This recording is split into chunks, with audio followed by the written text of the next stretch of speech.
¿por qué debería preocuparme por la violencia contra la mujer? Esta es una muy buena pregunta, porque la violencia contra la mujer constituye una grave violación de los derechos humanos, independientemente de cuándo, dónde y cómo se produzca. Hay muchas formas de violencia contra las mujeres, las cuales pueden tener numerosas consecuencias negativas para ellas y para los hijos. La violencia contra la mujer puede traer traumatismos y problemas graves de salud física, mental, sexual y reproductiva, incluidas infecciones de transmisión sexual, como es la infección del VIH, y también los embarazos no planificados. En casos extremos, puede provocar la muerte. Muy a menudo los efectos de la violencia perduran toda la vida. La violencia en todas sus formas puede afectar el bienestar de la mujer. Si podemos prevenir la violencia contra la mujer y ayudarlas como víctimas, estaremos contribuyendo a salvaguardar sus derechos humanos, promoviendo su salud física, su salud mental y su bienestar a lo largo de toda su vida. La violencia doméstica es un mal que históricamente ha afectado nuestra sociedad. En la actualidad se ha venido presentando gran atención a la violencia que desemboca en crímenes contra las mujeres, aumentando en la comunidad el natural reproche, el cual encausa a provocar un clamor, porque el aumento de las penas y hasta por la pena de la muerte, estos reproches que no son la solución al problema. Tomé una información del Instituto Nacional de Estadísticas y Geografía, con las siglas en inglés, INEGI, y reportó que durante el primer semestre de 2020, 1,844 mujeres fueron víctimas de homicidio, lo que sería un máximo histórico de este periodo, con un aumento de 10 casos respecto a los 1,834 reportados en 2019. A nivel nacional, los homicidios en el país durante el primer semestre de 2020 fueron 17,123, lo que significa 13 homicidios por cada 100,000 habitantes a nivel nacional. Entre marzo y abril, casi 113,000 mujeres solicitaron ayuda de emergencia por llamadas, texto y mensajes a la línea nacional hotline.org para auxilio por violencia en sus hogares. Eso arroja un promedio de 1.3 mujeres cada minuto. Solamente en el mes de abril, la línea nacional hotline.org recibió 50,000 llamadas y mensajes de víctimas, la mayoría mujeres encerradas en sus casas que buscaron desesperadamente ayuda. Una de cada 10 dijo que la situación empeoró con el encierro dado por COVID-19. La violencia en la mujer se considera como todo acto sexista que tenga o pueda tener como resultado un daño o sufrimiento físico, psicológico o emocional. Esto indica que no se trata solamente del maltrato físico o verbal al que se ve sometida una mujer, solo por el hecho de serlo. Atañe a otras formas de violencia, algunas mucho más disimuladas, a las que algunos han llamado microviolencias, que se perpetúan muchas veces en espacios más privados y de las cuales poco se habla.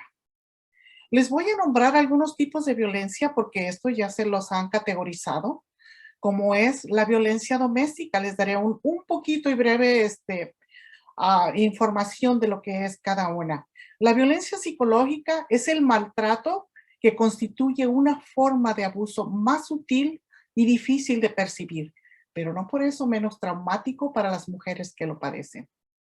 Violencia sexual es toda conducta que amenace o vulnere el derecho de la mujer a decidir voluntaria y libremente su sexualidad.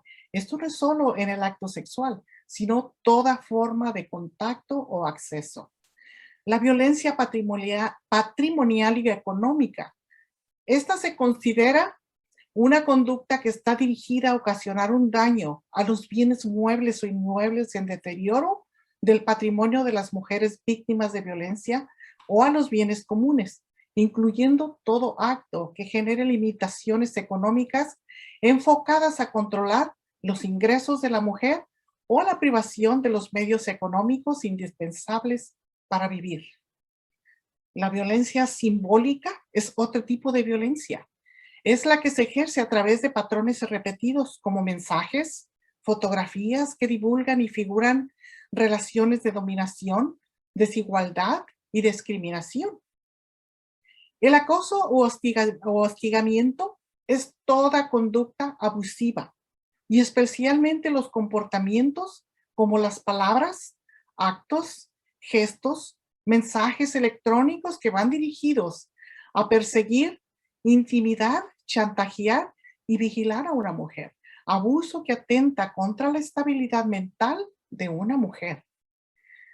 Violencia doméstica es otro tipo, y esto nos suena muy familiar cuando lo escuchamos. Esta conducta es activa u omisiva, constante en el empleo de fuerza física o violencia también psicológica que dañe la dignidad, el bienestar, la libertad reproductiva y el derecho al pleno desarrollo de las mujeres. Aquí ni siquiera es requisito la convivencia, a que sean esposos, a que vivan juntos. A veces en los novios todo esto existe. Hay otro tipo de violencia que es la laboral. Este es el hostigamiento psicológico en forma sistemática sobre una determinada trabajadora con el fin de lograr su exclusión laboral. Tenemos la violencia obstétrica. Diríamos, ¿qué es esto? Figúrense que esto es parte de la ginecología que se ocupa del embarazo, el parto y el periodo de tiempo posterior a este. Se entiende por violencia obstétrica cuando se expresan en un trato deshumanizador. Es un abuso de medicalización y de los procesos naturales, trayendo consigo pérdidas de libertad y capacidad de la mujer, impidiendo que libremente ella tome decisiones sobre sus cuerpos y sobre su sexualidad, impactando negativamente en la calidad de vida de las mujeres. Tenemos también otro tipo de violencia que es la mediática.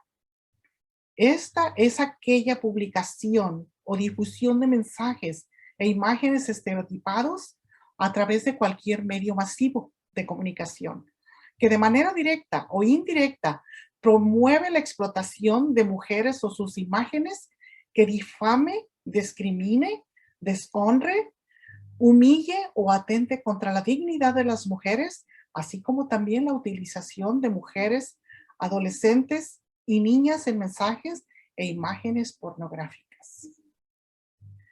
Y tenemos también lo que viene siendo violencia institucional. Quizás muchos de nosotras no lo habíamos oído. Aquí son las acciones o las omisiones, se me hace difícil una palabra, que realizan las autoridades, los profesionales y agentes pertenecientes a cualquier parte, ante o institución pública, que tengan como fin retardar, obstaculizar o impedir que las mujeres tengan acceso a las políticas públicas y ejerzan los derechos previstos en las leyes para asegurarse una vida libre de violencia.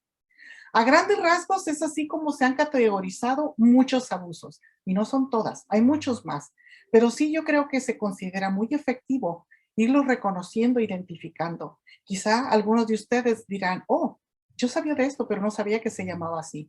Y todo esto es lo que puede llegar a ser anulada la propia personalidad como efecto de la violencia.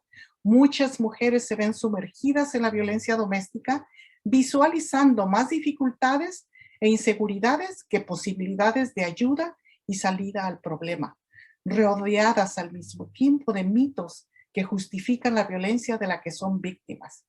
Es posible que usted no esté lista para buscar ayuda porque cree que es el menos en parte culpable del abuso en la relación, y se pueden mencionar las siguientes razones. Su compañero la culpa por la violencia en la relación. Las parejas abusivas rara vez asumen la responsabilidad de sus actos.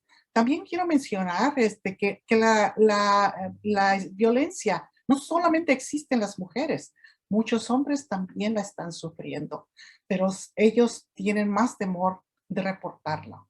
Háganlo, por favor, háganlo. También cuando sus parejas solo muestran un comportamiento abusivo con usted, porque los abusadores suelen preocuparse por la apariencia externa y les pueden parecer encantadores y estables a las demás personas ajenas a su relación. Los terapeutas y médicos que la ven sola o con su pareja no han detectado ningún problema. Si usted no le ha dicho a su médico o a otros proveedores de atención médica sobre el abuso, es posible que solo tomen nota de los patrones no saludables en su pensamiento o comportamiento, lo que puede llevar a un diagnóstico erróneo. Por ejemplo, las sobrevivientes de violencia doméstica pueden desarrollar síntomas que se asemejan a los trastornos de personalidad. La exposición a la violencia doméstica también aumenta el riesgo de sufrir afecciones de salud mental como depresión, ansiedad y trastorno por estrés postraumático. Si su proveedor de atención médica se enfoca en sus síntomas, esto podría empeorar el temor de que usted sea responsable del abuso en su relación. ¿Corre riesgo ahora? ¿Está en peligro? Si necesita ayuda de inmediato, llame al 911. También puede llamar al refugio local de violencia en el hogar. El número es el 1-800-799-7233. Mujeres, recuerden siempre que al otro lado del teléfono de emergencias no solo está el fin de los malos tratos, está la vida que ha decidido dejar de vivir, porque se le debe poner un fin al maltrato para poder tener un principio diferente. Delito, la Y violencia quiero doméstica. Julia nos compartirá su historia de vida, que es una lucha constante entre el miedo, el temor, pero contenida con el amor y la fortaleza que le dan sus hijos y la ayuda de salud mental, que es clave en este proceso. Adelante, Julia. Hola, muy buenos días a todos. Gracias por estar aquí. Es cierto, quiero comentarles un poco sobre quién soy en estos momentos. Eh, pues yo vengo igual, llegué aquí como todos. Todos llegamos siempre pensando en un sueño, ¿no? Yo fui criada en provincia, soy la mayor de 4 hermanos, pero en mi casa pues predominó el alcohol por mi padre, definitivamente. Yo salí buscando un sueño, una oportunidad y así es como yo llegué aquí a este país, siendo sobreviviente también del tráfico humano, ¿no? Porque a la hora de que tú vienes de una manera pues vulnerable y no sabes a lo que te enfrentas. Pero dentro de todo esto, cuando yo llegué aquí, llegué a trabajar en una casa y, y obviamente pues conocí a la persona, ¿no? A la persona que es mi ex esposo. Y de esta manera, pues empezó lo bonito, ¿no? Empezó la relación de, de, de conocernos y a través de esa relación pues tuvimos mucha plática, pero definitivamente yo nunca me imaginé ni vi, eh, y para mí era normal, ¿no? Porque yo venía de de una vivencia en mi familia donde predominaba el alcohol. Así es que mi expareja era un alcohólico y, y definitivamente yo luché por no tener hijos al principio, pero más sin embargo, él buscó todo para poder, como dicen, ¿no? Y es la realidad, como dicen. Buscó todas las maneras de esconder todos anticonceptivos y todo lo que predominaba en esa parte, ¿no? Así es que eh, cuando salí embarazada de mi primer hijo, pues ahí empezó todo, empezó ese círculo donde había mucho abuso verbal, mucho abuso, también hubo algunas bofetadas, ¿verdad? En ese estado de embarazo. yo tuve que aprender a manejar, pero de emergencia, porque él era muy violento. Él cuando salíamos, si yo no estaba inmediatamente en el carro, él no le importaba si yo ya estaba dentro o no. Un día salimos de un lugar, de un parque, y yo todavía mi pie lo tenía abajo del carro y él ya iba manejando. Y yo tenía como 8 meses de embarazo. Así es que yo tuve que aprender a manejar de emergencia. Nació mi hijo, siguió continuamente, y yo seguía buscando la manera de no tener otro hijo. Nació mi hija, después nació mi tercer hijo y bueno, soy madre de 4 hijos y ahora nietos, ¿no? Tengo algunos nietos. Y pues era mucho abuso físico, verbal. Ahora él utilizaba a mis hijos para manipularme. Él me decía, si tú te vas, te voy a matar. Si tú te vas, yo te voy a encontrar donde estés. Ahorita mismo, si yo quiero, yo te puedo matar. Y aquí te voy a sepultar en la yarda.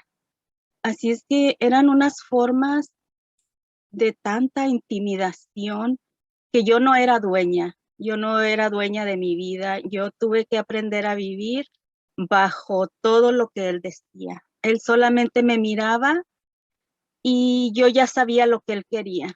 Él solamente me miraba, yo ya sabía lo que yo tenía que hacer. Y de todo me echaba la culpa. De todo me echaba la culpa. Fue mucho abuso verbal, más que verbal.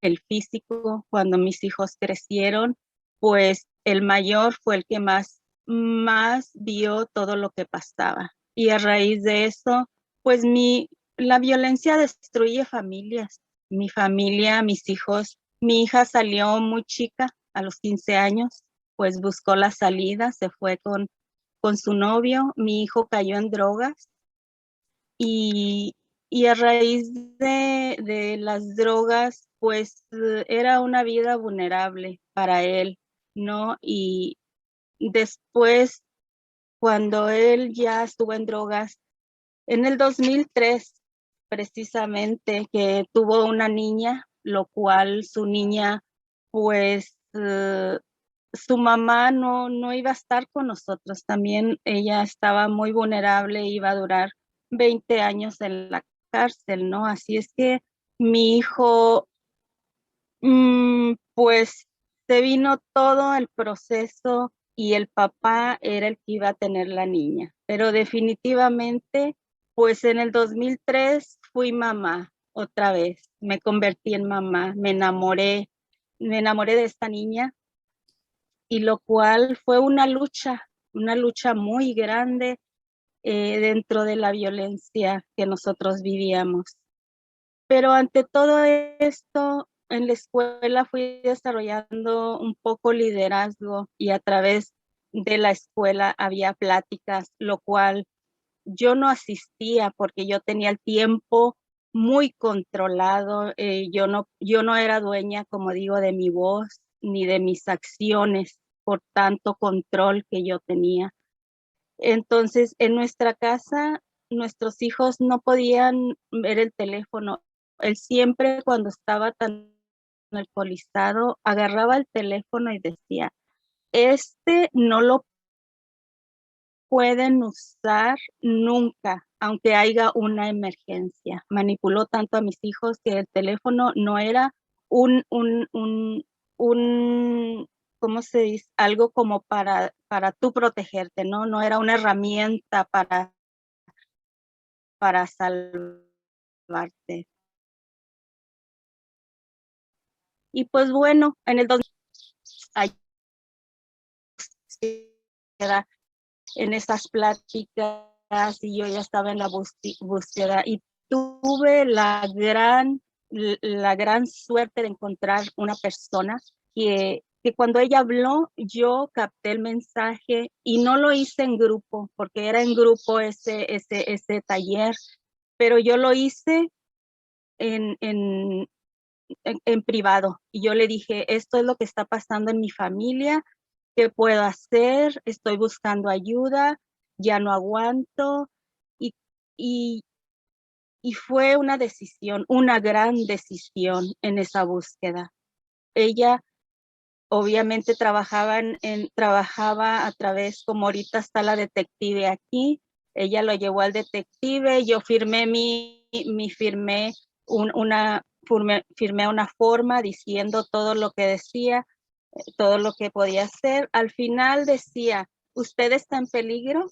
Obviamente yo le puse que no, porque cuando uno dice está en peligro, todavía tienes todo ese miedo, aunque tengas el deseo de salir de ahí, tienes todo ese miedo, todo ese temor.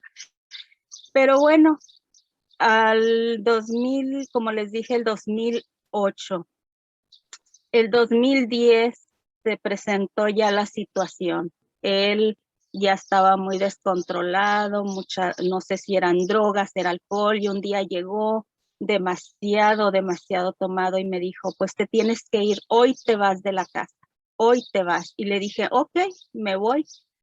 Y él era tan impulsivo, agarró una cámara y empezó a grabarme y decía en esa grabación, la señora González este día ya se va de la casa. Y yo le dije, bueno, yo pedí ayuda a mis hijos, los que estaban a querer sacar mis cosas, pero él aprovechaba el tiempo me aventaba contra la pared cuando ellos no veían. Incluso cuando yo le dije a mi hijo al mayor, está la niña, yo me voy, salí.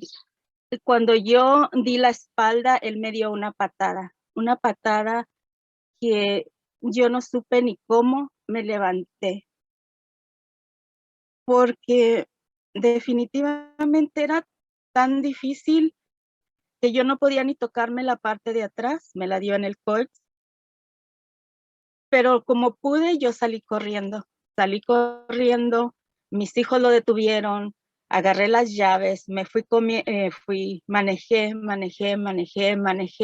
y me fui a un lugar con una amiga que estuve ahí toda la noche. A la mañana siguiente, eh, todo era normal para mis hijos, porque mis hijos tenían mucho miedo. Ellos estaban muy intimidados. Básicos y las opciones para romper el cerco del abuso en el que viven. Lamentablemente, no todos los casos de violencia doméstica se denuncian o son investigados, por eso es mejor prevenir antes que lamentar. Por favor, si usted es víctima o conoce a alguien que está siendo víctima de abuso doméstico, repórtelo a las autoridades, al 911. A platicarles que yo siempre quise estudiar cualquier ramo para ayudar a la gente. Psicología, esa fue una forma de ayudar a la gente. Fui terapeuta para gente que tenía enfermedades mentales muy severas, gente que no podía ayudarse a sí misma, no podían trabajar, básicamente estaban deshabilitados. Fui terapeuta también de niños que habían sido abusados sexualmente, pero eventualmente yo quería ayudar a la gente de otra forma, no solamente a la gente con enfermedad mental, pero a gente que había sido víctima de crímenes, y pensé que involucrarme en el departamento de la policía iba a ser algo en lo cual yo podía ayudar a la gente, no solamente dándoles terapia, sino que ayudándolos a quitar a las personas malas de su vida si era posible. Desde 2008 estoy haciendo este trabajo y soy detective desde hace unos cuantos años, y yo siempre he querido ayudar a la gente, especialmente a la comunidad latina, porque yo soy una inmigrante, vine a este país indocumentada. Entiendo mucho los problemas que tiene nuestra gente en este país.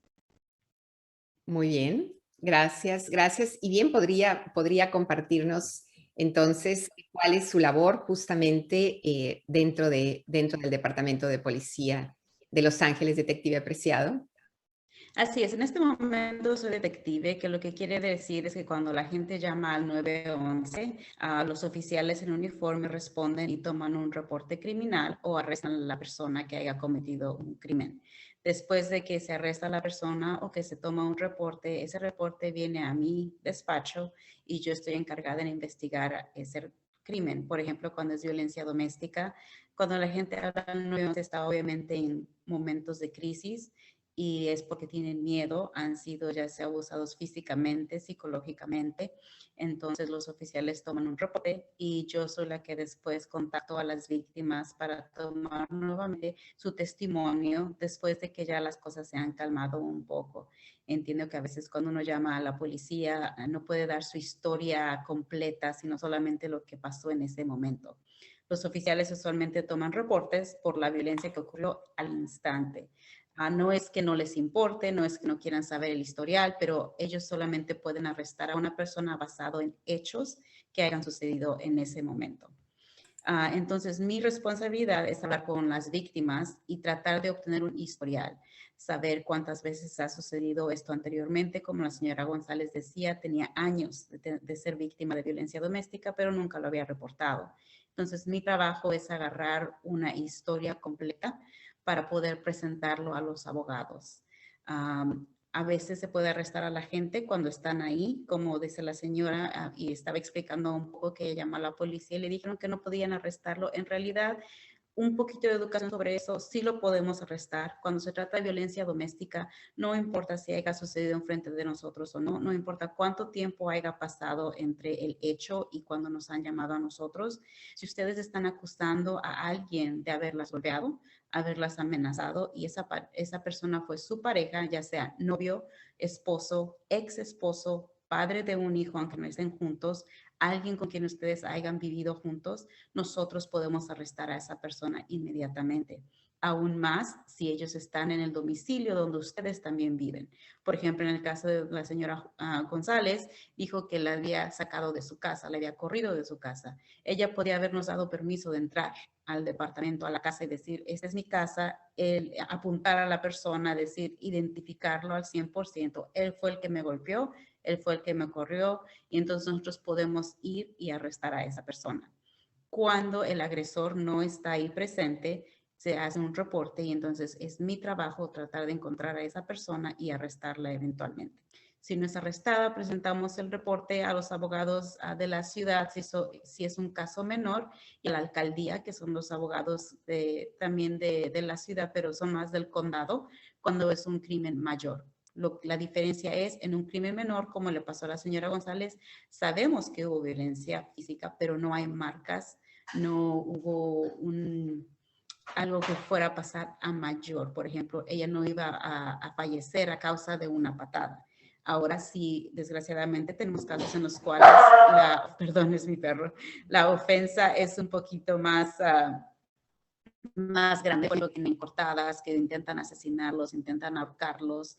Entonces, eso va a los abogados, a los alcaldes del condado. Nosotros tenemos muchos recursos en el departamento para ayudar a la gente que es víctima de violencia doméstica. La primordial es que les podemos dar una orden de protección de emergencia. Lo que eso quiere decir es que en ese momento, si arrestamos a esa persona, desgraciadamente con las nuevas leyes pueden salir en 1 o 2 días de la cárcel. Nosotros no podemos mantenerlos ahí por mucho tiempo, pero ustedes sí pueden mantenerlos alejados de ustedes si nos ayudan a obtener esta orden, que dura de 3 a 5 días laborales. Eso les da tiempo para que ustedes vayan inmediatamente a la corte y pidan una orden permanente. ¿En qué nos ayuda eso? No va a mantener al agresor fuera de casa, pero sí le va a dar a usted el poder de llamarnos inmediatamente si él regresa. Si él regresa a la casa, usted llama al 911, él está violando esa orden, inmediatamente lo volvemos a arrestar. Otra cosa en que nos pueden ayudar para ayudarlos a ustedes es dar su testimonio, hablar con los detectives, hablar con los oficiales. Yo sé que a veces les da miedo, a veces no saben qué es lo que va a suceder, pueden perder, como dijo la señora, estabilidad económica, pero tenemos recursos para ayudar con eso también. Tenemos albergues para gente que ha sufrido de violencia doméstica que son específicos para esta población, no solamente para gente que ha perdido su vivienda, sino para gente que ha sido víctima.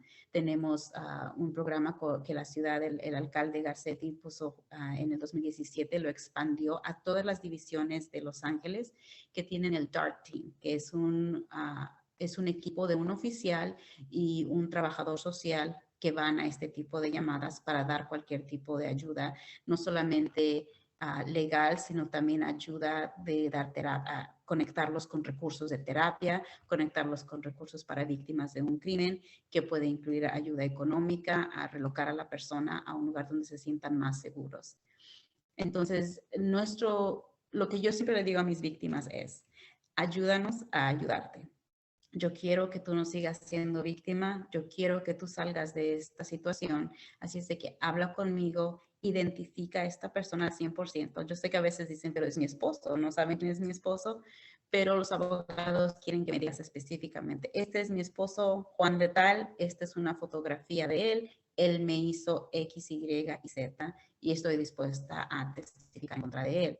Otro miedo que tienen es que después de que salen de la cárcel, los agresores les dicen, si tú sigues con este caso en contra de mí, te va a ir mal. Si tú quieres dar un testimonio en contra mía, te va a ir mal. Entonces entra ese miedo. O si no quitas los cargos en contra mía, algo va a suceder. Quiero que la gente entienda que en este país, de muy buena cosa, no pueden retirar cargos de violencia doméstica.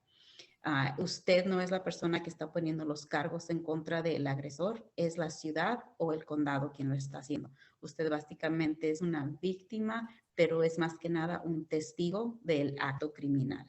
Entonces, las personas que han sido víctimas no pueden quitar esos cargos. Pueden decirnos que no quieren seguir con el caso, que solamente quieren sacar a la persona de la casa, pero es los abogados quienes determinan si el caso sigue o no. Para que la gente pueda hacer un plan de escapatoria, si no creen que pueden llamarnos inmediatamente, está en nuestra website lapdonline.org. Uno de los puntos que piden es que tengan dinero, empiecen a ahorrar un poco de dinero poco a poco para que no terminen en la calle. Otra cosa es tener documentos importantes, actas de nacimiento de ustedes, sus hijos, acta de matrimonio, aunque no lo crean. Y también pasaportes si están incluidos, cualquier tipo de identificación. Y si, por ejemplo, sé que a veces los agresores mantienen esos documentos para forzarte a quedarte, tomen fotografías de esos documentos. Tengan ese tipo de cosas resguardadas en un lugar donde él no las pueda encontrar. Agarrar información de la escuela de los niños.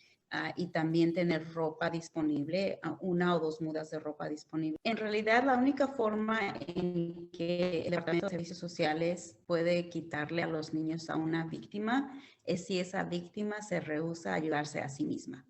Por ejemplo, si alguien hace un llamado, yo soy una mujer y mi esposo me golpea y yo tengo a mis 3 hijos. Yo hablo y digo, ¿saben qué? Esta persona me pegó, ayuda. Lo arrestan y yo me rehúso a dar mi testimonio, a cooperar con los abogados. En el momento en que, si mis hijos estaban presentes durante esa violencia, inmediatamente los oficiales tienen que llamar al Departamento de Servicios Sociales, al DCFS. Entonces se abre un caso. La única forma en que sus hijos se les puede quitar por ellos es si usted se rehúsa a proteger a sus hijos. ¿Cómo protegemos a nuestros hijos? Que no sigan viendo esa violencia, ayudándome a mí misma. Siendo yo la víctima, si yo me ayudo a mí misma, estoy ayudando a mis hijos a que no vean esa violencia para que no siga el ciclo de violencia. Esa es la única forma en que sus hijos se les pueden quitar. No se les quita porque usted es una víctima, por eso nunca se le quita a los niños. Nosotros trabajamos con el Departamento de Servicios Sociales para ayudar a las víctimas a que se queden con sus hijos, a que sean unos padres que estén apoyando, cuidando a sus hijos. La forma de cuidarlos es no seguir siendo víctima, ser una sobrevividora, no una víctima y ayudando a sus hijos. Otra cosa que también la gente a veces tiene miedo es de inmigración. Si usted es víctima y está indocumentada, a nosotros no nos importa. Al contrario, entendemos que eso los hace ser víctimas más que una persona que es ciudadana. Entonces nosotros tratamos todo lo posible por mantener su estatus migratorio fuera de caso. Nosotros no reportamos con inmigración ni siquiera en contra del agresor, aunque a veces ellos son indocumentados. Así es de que esa es otra cosa que tal vez la gente erróneamente piensa, porque sí se hacía anteriormente en los años 80, en los 90, pero hace unos años que nosotros ya no nos comunicamos con inmigración. Nunca hemos reportado a una víctima por ser indocumentada. Al contrario, se les da recursos para las víctimas que cooperan con su caso, tienen una oportunidad tal vez de pedir residencia basado en ser víctima de un crimen.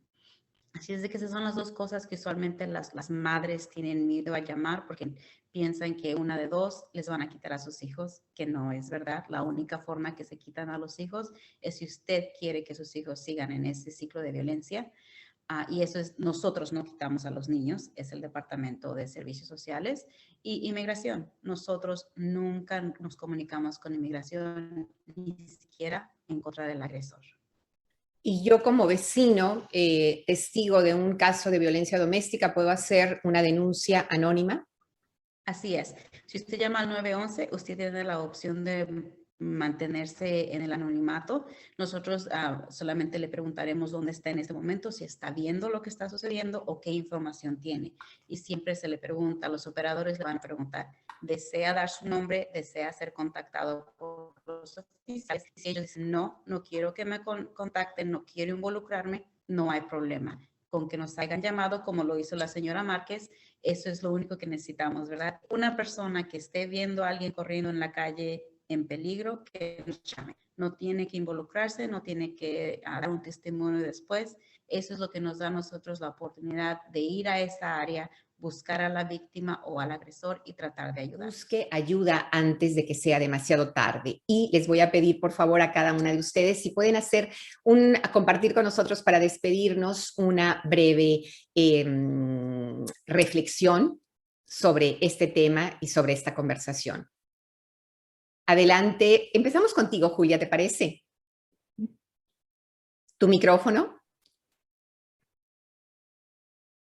Pues una breve despedida no sería agradecerles a ustedes este espacio, porque para mí fue un gran reto, ¿no? Estar aquí hoy con todas esas memorias. Pero fue de mucha ayuda saber que existe tanta empatía, especialmente de ustedes y especialmente de la detective Preciado. Todos deberían de tener una detective en cada estación de policía. Debería de haber una persona como usted, detective Preciado, por tanta empatía. Y pues muchas gracias a ustedes, al Grupo Expediente Rojo, por esta gran oportunidad, porque esto obviamente trasciende y eso es parte de poder ayudar, de poder ayudar a otras personas, a otras mujeres. Muchas, muchas gracias. No, gracias a ti, Julia, por tu valentía, por compartir tu historia y que además hemos llegado a ti gracias a Lupita. Lupita, por favor. Claro, yo quiero que las mujeres y todos aquellos que estén padeciendo algo o sepan de alguien, que recuerden siempre que donde hay respiración, hay vida. Empiecen a deshacerse del daño o impacto traumático de lo que es la violencia con la práctica de hacer las cosas más lentamente. Tome una decisión a la vez, pero la decisión más importante es de que después que pase todo este terremoto, busquen ayuda profesional, como lo está haciendo Julia. Sin duda. Y antes de irme, quiero decirles, por favor, les recuerdo la importancia de llenar la forma donde les hacen algunas preguntas. Llénenla. Pongan su código postal, por favor. Es muy importante para nosotros que usted lo haga, porque de esa manera podemos seguir proveyendo más información que puede ser útil en sus vidas. Así es, Lupita, sin duda. Detective, adelante. Muchas gracias por tenerme en este foro educativo y solamente para recordarles que gracias por los halagos, pero la mayoría de nosotros que estamos en esta profesión estamos aquí para ayudarlos. Haremos todo lo posible por tener menos número de víctimas y ayudarles en todo lo que nosotros podamos. Si tienen alguna otra pregunta, usted tiene mi forma de contactar conmigo, Zuli. Estoy aquí disponible para lo que sea necesario. Muchas gracias. Muchísimas gracias. Les agradezco muchísimo se hayan sumado a este espacio y les recuerdo que si tienen preguntas o dudas o bien si necesitan asistencia médica en específico de servicios de salud mental, si tienen bajos ingresos o carecen de seguro médico o no califica los programas de salud gubernamentales, pueden acercarse a nosotros a través del chat de manera confidencial o a través de la forma de registro o también a través de contáctenos@expedienterojo.org, que estamos compartiendo toda esta información vía chat debajo de la pantalla. Gracias a cada uno de nuestros expertos invitados, detective Preciado, un placer. Julia González, gracias y felicidades. Guadalupe Márquez, directora de Corazón y Carácter, con quien hacemos conjuntamente este foro, gracias al patrocinio de la Fundación Queen's Care.